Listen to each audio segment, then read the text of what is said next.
Hello guys, வணக்கம் and welcome back to சிறப்பு media 2.0. நான் உங்கள் உதய். இந்த வீடியோவில் நம்ம எதை பற்றி பார்க்க போகிறோம் அப்படின்னு பார்த்தீங்கன்னா, பிக் பாஸ் சீசன் 9 உடைய 8வது வாரத்துக்கான 5வது நாளுக்கான இரவு நேர ஓட்டிங் முடிவுகளை தான் இந்த வீடியோவில் முழுசாக பார்க்க போகிறோம். ஸோ இந்த வீடியோக்கு போகிறதுக்கு முன்னாடி நம்மளோட சேனலை சப்ஸ்கிரைப் பண்ணாதவங்க சப்ஸ்கிரைப் பண்ணி வச்சுக்கோங்க.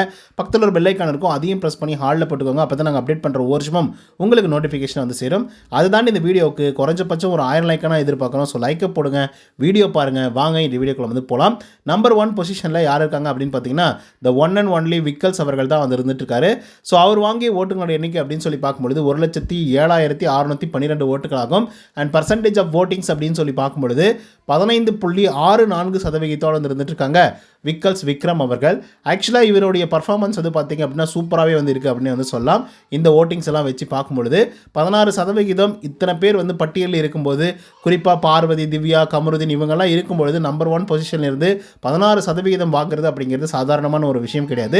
அந்த ஒரு விஷயத்தை வந்து பார்த்தீங்க அப்படின்னா விக்கல்ஸ் விக்ரம் வந்து அசால்ட்டாக வந்து பண்ணிட்டு இருக்காரு. ஸோ இப்படியே போச்சு அப்படின்னா ஒரு நல்ல வாக்குகளோட நல்ல ஒரு பொசிஷனோட டாப் 5 வரதுக்கான வாய்ப்புகள் இருக்குது. பட் இருந்தாலும் இப்போ விக்ரமுடைய கேம் பிளே கொஞ்சம் டோட்டலாக சேஞ்ச் அவுட் வந்து ஆயிருக்கு. ஸோ அதனால் மக்கள் கொஞ்சம் வெறுக்க ஆரம்பிச்சிருக்காங்களோ அப்படிங்கிற மாதிரி வந்து தோண ஆரம்பிச்சிருக்கு. 2வது பொசிஷனில் விஜய் பார்வதி அவர்கள் வந்து இருக்காங்க. ஸோ அவங்க வாங்கிய ஓட்டுங்களோட எண்ணிக்கை அப்படின்னு சொல்லி பார்க்கும்பொழுது 92,595 ஓட்டுகளாகும். அண்ட் பர்சன்டேஜ் ஆஃப் ஓட்டிங்ஸ் அப்படின்னு சொல்லி பார்க்கும்பொழுது 13.45% வந்து இருந்துட்டு இருக்காங்க விஜய் பார்வதி அவர்கள். ஆக்சுவலாக இவங்களுக்கு ஓட்டிங்ஸ் அப்படிங்கிறது ஜெட் வேகத்தில் வந்து இன்க்ரீஸ் ஆயிருக்கு அப்படின்னு வந்து சொல்லலாம். சொல்லப்போனால் இந்த வாரத்தோட தொடக்கத்தில் 10% இருந்தாங்க. பட் இப்போ 14% வந்து இருந்துட்டு இருக்காங்க. 3வது பொசிஷனில் திவ்யா 79,105 ஓட்டுகள் வந்து வாங்கியிருக்காங்க. அண்ட் பர்சன்டேஜ் ஆஃப் ஓட்டிங்ஸ் அப்படின்னு சொல்லி பார்க்கும்பொழுது 11.49% வந்து இருந்துட்டு இருக்காங்க திவ்யா கணேஷ் அவர்கள். ஸோ இவங்களை பொறுத்தவரையிலும் ஒரு நல்ல பிளேயராக தான் வளம் வந்துட்டு இருந்தாங்க ஆரம்ப காலகட்டத்தில். பட் இப்போ வந்து பார்த்திங்க அப்படின்னா பெருசாக வந்து பர்ஃபார்மன்ஸ் இது பண்ணல. அட்லீஸ்ட் ஏதாவது பண்ணுவாங்க அப்படின்றதுக்காக தான் மக்கள் வந்து இவங்களுக்கு ஓட்டு போட்டு 3வது பொசிஷனை கொடுத்துருக்காங்களோ அப்படிங்கிற மாதிரி வந்து தோணுது. 4வது பொசிஷனில் யார் இருக்காங்க அப்படின்னு பார்த்தீங்கன்னா கமருதீன் அவர்கள் வந்து இருந்துட்டு இருக்காங்க. அவங்க வாங்கிய ஓட்டுங்களோட எண்ணிக்கை அப்படின்னு சொல்லி பார்க்கும்பொழுது 77,357 ஓட்டுகளாகும். அண்ட் பர்சன்டேஜ் ஆஃப் ஓட்டிங்ஸ் அப்படின்னு சொல்லி பார்க்கும்பொழுது 11.24% வந்து இருந்துட்டு இருக்காங்க கமருதீன் அவர்கள். ஸோ கமருதீனை பொறுத்தவரையிலும் சரியான பர்ஃபார்மன்ஸை இந்த வாரத்தில் வந்து கொடுத்துட்ருக்காங்க. என்ன இந்த காதல், கன்றாவி, அன்பு, அதுக்கப்புறம் ஃப்ரெண்டு இப்படின்றதெல்லாம் தாண்டி வேறு ஏதாவது சப்போர்ட் பண்ணாரு அப்படின்னா கண்டிப்பாக ஏகப்பட்ட சப்போர்ட் வந்து கண்டிப்பாக மக்கள்கிட்ட இருந்து கிடைக்கும் அப்படிங்கிறதுல மாற்று கருத்தே வந்து கிடையாது. ஸோ அதுக்கடுத்து தான் 5வது பொசிஷனில் யார் இருக்காங்க அப்படின்னு பார்த்தீங்கன்னா அமித் பார்கவ் அவர்கள் தான் வந்து இருந்துட்டு இருக்காங்க. ஸோ அவங்க வாங்கிய ஓட்டுங்களோட எண்ணிக்கை அப்படின்னு சொல்லி பார்க்கும்பொழுது 51,830 ஓட்டுகளாகும். அண்ட் பர்சன்டேஜ் ஆஃப் ஓட்டிங்ஸ் அப்படின்னு சொல்லி பார்க்கும்பொழுது 7.53% வந்து இருந்துட்டு இருக்காங்க அமித் பார்கவ் அவர்கள். ஆக்சுவலாக இந்த மனுஷன் ஒரு ஜென்டில்மேன் தான், அதில் எந்த விதமான மாற்று கருத்துமே கிடையாது. அண்ட் அதெல்லாம் தாண்டி நல்லாவும் வந்து பார்த்திங்கன்னா கேமில் வந்து நல்லா கான்சன்ட்ரேட் பண்ணி சில விஷயங்களை வந்து பண்ணிகிட்டு இருக்காங்க. பட் நேற்றுக்கு ஒரே ஒரு ரிமார்க்கில் மட்டும் மாட்டிக்கிட்டாங்க. அது என்ன அப்படின்னா, மாதம் வர்ற அந்த 3 நாள் தானே அப்படின்ற ஒரு வார்த்தை வந்து பயன்படுத்தினார். ஸோ அது வந்து பார்த்திங்கன்னா கொஞ்சம் அவருக்கு வந்து பேக் ஃபயர் வந்து ஆக ஆரம்பிச்சிருக்கு. பட் இருந்தாலும் பரவாயில்ல. 6வது பொசிஷனில் வியானா அவர்கள் வந்து இருக்காங்க. 47,110 ஓட்டுகள் வந்து வாங்கியிருக்காங்க. அண்ட் பர்சன்டேஜ் ஆஃப் ஓட்டிங்ஸ் அப்படின்னு சொல்லி பார்க்கும்பொழுது 6.84% வந்து இருந்துட்டு இருக்காங்க வியானா அவர்கள். ஸோ வியானாவை பொறுத்தவரையும் இந்த வாரத்தில் ஒஸ்ட் பர்ஃபார்மராக தேர்ந்தெடுக்கப்படக்கூடிய ஒரு ஆளாக இருப்பினும் அவங்க வந்து பார்த்திங்க அப்படின்னா ஒரு மாதிரி உட் கேம் வந்து விளையாடிட்டாங்க. சொல்லப்போனால் கனி அவர்களும் எஃப்ஜி அவர்களும். ஸோ இதுக்கு கண்டிப்பாக விஜய் சேதுபதி வச்சு ரோஸ்ட் செய்ய போகிறார் அப்படிங்கிறதுல மாற்று கருத்து கிடையாது. 7வது பொசிஷனில் ரம்யா ஜோ வந்து இருக்காங்க. ஸோ அவங்க வாங்கிய ஓட்டுகளோட எண்ணிக்கை அப்படின்னு சொல்லி பார்க்கும்பொழுது 46,968 ஓட்டுகளாகும். அண்ட் பர்சன்டேஜ் ஆஃப் ஓட்டிங்ஸ் அப்படின்னு சொல்லி பார்க்கும்பொழுது 6.82% வந்து இருந்துட்டு இருக்காங்க ரம்யா ஜோ அவர்கள். ஸோ ரம்யாவை பொறுத்தவரையிலும் நல்ல பிளேயர் அப்படின்னு சொல்லி நம்மலாம் வந்து சொல்கிறோமோ இல்லையோ, ஆனால் உள்ளே இருக்கக்கூடிய ஆட்கள் வந்து நல்ல பிளேயர், பெஸ்ட் பர்ஃபார்மன்ஸ் இந்த வாரம் கொடுத்துருக்காங்க அப்படின்னு சொல்லி பெஸ்ட் பர்ஃபார்மன்ஸ் அப்படின்னு சொல்லி கொடுத்துருக்காங்க. ஸோ இது எந்த அளவுக்கு நியாயமாக இருக்கும் அப்படின்றத நீங்களே கமெண்ட்ஸ் வந்து பதிவு பண்ணுங்கள். ஏன்னா என்னால் ஏற்றுக்க முடியல. 8வது பொசிஷனில் பிரஜன் அவர்கள் வந்திருக்காங்க. ஸோ அவங்க வாங்கிய ஓட்டுகளோட எண்ணிக்கை அப்படின்னு சொல்லி பார்க்கும்பொழுது 46,437 ஓட்டுகளாகும். அண்ட் பர்சன்டேஜ் ஆஃப் ஓட்டிங்ஸ் அப்படின்னு சொல்லி பார்க்கும்பொழுது 6.75% வந்து இருந்துட்டு இருக்காங்க பிரஜன் அவர்கள். ஸோ பிரஜன் அவர்கள் இந்த வாரத்தில் வந்து ப்ரொஃபஸராக நல்லா பண்ணாரா அப்படின்னு கேட்டிங்கன்னா கண்டிப்பாக கிடையாது அப்படின்னு தான் வந்து சொல்லியே தீரணும். முதல் நாள் வந்து நல்லா ட்ரை பண்ணார், அந்த திக்குவாய் மாதிரிலாம் வந்து பண்ணார். ஆனால் செகண்ட் டே, தேர்ட் டேவெல்லாம் வந்து பார்த்திங்கன்னா பசங்க என்ன பண்ணாலையும் அவங்களுக்கு தான் சப்போர்ட் பண்ணாங்களே தவிர உரிய ஸ்டாப் வந்து இருக்கும்போது அவங்கள வந்து கஷ்டப்படுத்தும் போது இவர் பெருசாக எந்த கேள்வியுமே கேட்கவே இல்லை. 9வது பொசிஷனில் சாண்ட்ரா அவர்கள் வந்து இருக்காங்க. ஸோ அவங்க வாங்கிய ஓட்டுகளோட எண்ணிக்கை அப்படின்னு சொல்லி பார்க்கும்பொழுது 46,420 ஓட்டுகளாகும். அண்ட் பர்சன்டேஜ் ஆஃப் ஓட்டிங்ஸ் அப்படின்னு சொல்லி பார்க்கும்பொழுது 6.74% இருந்துட்டு இருக்காங்க சாண்ட்ரா அவர்கள். ஸோ சாண்ட்ரா அவர்களை பற்றி சொல்ல வேண்டிய எதுவுமே இல்லைங்க. அவ்வளோதான், வெரி வெரி சிம்பிளி வேஸ்ட் அப்படின்னு தான் வந்து சொல்லணும். இந்த வாரத்தில் பெருசாக எந்த பர்ஃபார்மன்ஸும் வந்து பண்ணல. ஒருவேளை அண்டர் ப்ளே பண்ணுறாங்களோ அப்படிங்கிற மாதிரி வந்து தோணுது. அதை நம்ம பொறுத்து தான் பார்க்கணும். ஸோ அதுக்கடுத்த 10வது பொசிஷனில் கனி அவர்கள் இருந்திருக்காங்க. ஸோ அவங்க வாங்கிய ஓட்டுகளோட எண்ணிக்கை அப்படின்னு சொல்லி பார்க்கும்பொழுது 46,415 ஓட்டுகள் ஆகும். அண்ட் பர்சன்டேஜ் ஆஃப் ஓட்டிங்ஸ் அப்படின்னு சொல்லி பார்க்கும்பொழுது 6.74% வந்துட்டு இருக்காங்க கனி திரு அவர்கள். ஸோ கனி அவர்கள் ஓரளவுக்கு நல்ல டீசெண்டான ஸ்கோரை வாங்கி டீசெண்டான ஒரு இடத்துல வந்து இருந்துட்டு இருந்தாங்க. பட் இப்போ வந்து பார்த்திங்க அப்படின்னா அப்படியே கீழே வந்துருக்காங்க. ஸோ இது நம்பர் தான், நம்ப முடியலையா அப்படின்ற லெவலுக்கு வந்து பார்த்திங்க அப்படின்னா ஓட்டிங் முடிவுகள்லாம் டோட்டலாக வந்து சேஞ்ச் அவுட் ஆகிட்டுருக்கு. குறிப்பாக இன்றைக்கி ஏகப்பட்ட சேஞ்சஸ் வந்து நடந்திருக்கு அப்படின்னு வந்து சொல்லலாம். எதெல்லாம் அப்படின்னு பார்த்தீங்கன்னா அது கொஞ்சம் லேட்டராக வந்து சொல்கிறேன். இப்போ 11வது பொசிஷனில் அரோரா சிங்க்லர். ஸோ அவங்க வாங்கிய ஓட்டுகளோட எண்ணிக்கை அப்படின்னு சொல்லி பார்க்கும்பொழுது 46,400 ஓட்டுகள் ஆகும். அண்ட் பர்சன்டேஜ் ஆஃப் ஓட்டிங்ஸ் அப்படின்னு சொல்லி பார்க்கும்பொழுது 6.74% வந்து இருந்துட்டு இருக்காங்க அரோரா சிங்க்லர் அவர்கள். ஸோ ஆக்சுவலாக நான் முன்னாடி வந்து சொன்னல ஏகப்பட்ட மாற்றங்கள் வந்து நிகழ்ந்திருக்கு. இன்றைக்கான ஓட்டிங் முடிவுகள் ஆக்சுவலாக நேத்திக்கெல்லாம் வந்து பார்த்திங்க அப்படின்னா வியானா தான் எவிக்ட் ஆகிற மாதிரி வந்து பார்த்திங்கன்னா ஆக்சுவலாக இருந்தது. ஓகேங்களா, ஓட்டிங்ஸ் எல்லாம் வந்து பார்க்கும்பொழுது அதே போல் கனி அவர்கள்லாம் ஓரளவுக்கு டீசெண்டாக வந்து ஸ்கோர்ஸ் எல்லாம் வாங்கிட்டு இருந்தாங்க.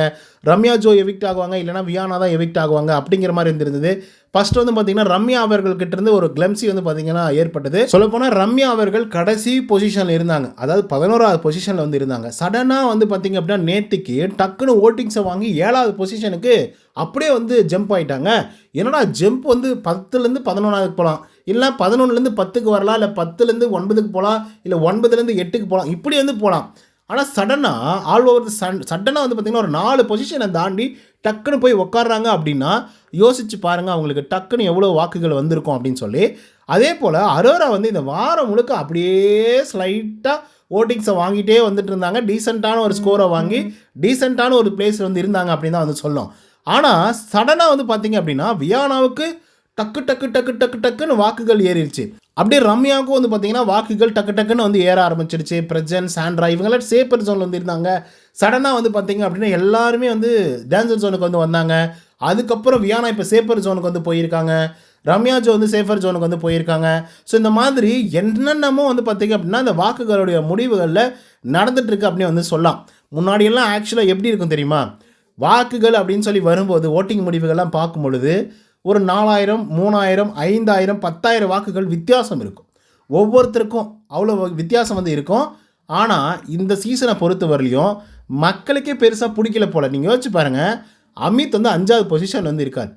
அதுக்கப்புறம் இருக்கக்கூடிய 6 நபர்கள் ஒரே மாதிரி ஓட்டுகளை வாங்கியிருக்காங்க அப்படின்னா எப்படி இதை வந்து நம்ம கணிக்கிறது சொல்லுங்கள். இப்போ வியானா 47,110 ஓட்டுகள், நல்லா புரிஞ்சுக்கோங்க. அடுத்த ரம்யாவுக்கும் வியானாவுக்கும் எவ்வளோ வித்தியாசம் இருக்குது அப்படின்னு பார்த்தீங்கன்னா ஒரே ஒரு 150 வாக்குகள் மட்டும்தான் வித்தியாசம் வந்து இருக்குது. ஸோ அதுக்கப்புறம் பிரஜன் அவர்களுக்கும் ரம்யாவுக்கும் எவ்வளோ வாக்குகள் வித்தியாசம் இருக்குது அப்படின்னு பார்த்தீங்கன்னா ஒரு 500 வாக்குகள் மட்டும்தான் வித்தியாசம் இருக்குது. பிரஜனுக்கும் சாண்ட்ராவுக்கும் என்ன வித்தியாசம் இருக்குது அப்படின்னு பார்த்தீங்கன்னா ஒரே ஒரு 17 ஓட்டுகள் வந்து வித்தியாசம் வந்து இருக்குது. சாண்ட்ராவுக்கும் கனிக்கும் எவ்வளோ வித்தியாசம் அப்படின்னு பார்த்தா ஒரே 5 ஓட்டுகள் மட்டும்தான் வித்தியாசம் வந்து இருக்குது. அதுக்கப்புறம் கனிக்கும் அரோராவுக்கும் கம்பேரிட்டிவ்லி வந்து பார்க்கும்பொழுது 15 வாக்குகள் வந்து வித்தியாசம் வந்து இருக்குது. ஸோ அதனால தான் இந்த 15 ஓட்டுகள், 10 ஓட்டுகள், 400 ஓட்டுகள், 150 ஓட்டுகள் தான் இங்கே தீர்மானமே ஆகிறது. ஏன்னா அது எவ்வளோ முன்னாடிலாம் ஒரு 1000 ஓட்டுகள் 2000 ஓட்டுகள் வந்து இருக்கும்போது நம்மளால் ஈஸியாக சொல்லிட முடியும், ஏய் இவங்க தான்ப்பா வெளியே போகிறாங்க, ஏன்னா இவ்வளோ வாக்குகள் வித்தியாசம் இருக்குது அப்படின்ற மாதிரி நம்ம சொல்லிடுவோம். அப்படி இருந்தும் கடைசி வரக்கூடிய 3 பேரை வந்து நம்ம சொல்லுவோம், இதுலேருந்து யாராவது ஒரு ஆள் எவிக்ட் ஆகி வெளியே போவாங்க அப்படின்ற மாதிரி, அதில் இவங்களுக்கு அதிக சான்ஸ் இருக்கும் அப்படின்ற மாதிரியும் சொல்லியிருப்போம். பட் இந்த சீசனை பொறுத்தவரையிலையும் 10 ஓட்டு, 5 ஓட்டு, 15 ஓட்டு, 20 ஓட்டெல்லாம் வித்தியாசத்தோடு வந்து இருக்கிறதுனால எதையுமே பெருசாக வந்து கணிக்க முடிய மாட்டேங்குது. பட் இதுலேருந்து ஒரு விஷயம் மட்டும் எனக்கு புரியுது, மக்கள் வந்து பெருசாக ஆதரவு தெரிவிக்கல, பெருசாக இன்ட்ரெஸ்டடாக இல்லை இந்த கேமை வந்து விளையாடுறதுக்கு அப்படிங்கிறத மட்டும் ஈஸியாக புரிஞ்சுக்க முடியுது அப்படின்னு வந்து சொல்லலாம். ஏன்னா அப்படி தான் வந்து பார்த்திங்க அப்படின்னா ஓட்டிங் முடிவுகள்லாம் வந்துட்டுருக்கு. அண்டு நீங்கள்லாம் யாருக்கு ஓட்டு போட்டிங்க அப்படின்றத வந்து கமெண்ட்ஸில் சொல்லுங்கள். ஏன்னா ஏகப்பட்ட குழப்பங்கள் வந்து போயிட்டுருக்கு யார் வெளியே போகிறாங்க அப்படின்றதுல. பட் என்னுடைய கணிப்பின் பிரகாரம் ஆக்சுவலாக நேற்றுக்கே வந்து பார்த்திங்க அப்படின்னா இவங்க தான் எவிக்ட் ஆக போகிறாங்க அப்படின்றத டிசைட் பண்ணிகிட்டு இருப்பாங்க. அதில் எந்த விதமான மாற்று கருத்துமே கிடையாது. அனுப்பிச்சா ரம்யாவை தூக்கி வெளியே அனுப்பலாம். போதுமா சாமி, உங்களுக்கு வந்து மிக்க நன்றி, நீ வந்து பெஸ்ட் பர்ஃபார்மர் வேறு வாங்கிட்ட, தயவுசெய்து வெளியே போ அப்படின்னு சொல்லி அனுப்புறதுக்கான வாய்ப்புகள் வந்து இருக்குது. ஏன்னா இத்தனை காலங்கள் இப்படி தான் வந்து பார்த்திங்க அப்படின்னா அவங்கள சேவ் பண்ணி வச்சுருந்தாங்க. அண்ட் நீங்கள் கம்பேரிட்டிவ்லி எல்லாருமே வந்து பாருங்கள், போன வாரம் யார் போனாங்க? கெமி போனாங்க. கெமி பெஸ்ட் பர்ஃபார்மர்னு வாங்கிட்டு போனாங்க. அதுக்கு முன்னாடி வாரம் யார் போனாங்க? திவாகரை விட்டுருங்க. அதுக்கு முன்னாடி பிரவீன் அவரும் பெஸ்ட் பர்ஃபார்மர், கேப்டன் பதவிக்கு வந்து தகுதியானவர் அப்படின்னு சொல்லிட்டு இருந்தாங்க. அவரும் போயிட்டார். கலையரசன் பெஸ்ட் பர்ஃபார்மர் வாங்கியிருந்தாரு, அவரையும் தூக்கி வெளியே அனுப்பிச்சிட்டாங்க. ஸோ இந்த மாதிரி யாரெல்லாம் பெஸ்ட்டாக பர்ஃபார்மன்ஸ் பண்ணுறாங்களோ அவங்கள தூக்கி வெளியே அனுப்பிச்சிட்டு இருக்காங்க. ஸோ அந்த விதத்தில் ரம்யா அவர்களையும் தூக்கி வெளியே அனுப்புவாங்களா அப்படிங்கிறத நம்ம பொறுத்து தான் பார்க்கணும். ஓகே மக்கள், இதுதான் ஓட்டிங் முடிவுகள். ஸோ இதை பற்றின உங்களோட கருத்துக்கள் என்ன அப்படிங்கிறத கமெண்ட்ஸ் வந்து பதிவு பண்ணுங்கள். இந்த வீடியோ உங்களுக்கு வந்து பிடிச்சிருந்தா லைக் அண்ட் சப்ஸ்கிரைப் பண்ண மறந்துடாதீங்க. இன்னொரு தகவல் சந்திக்கிறேன். அண்டில் தன் பாய் ஃபார் முதல். நன்றி, வணக்கம்.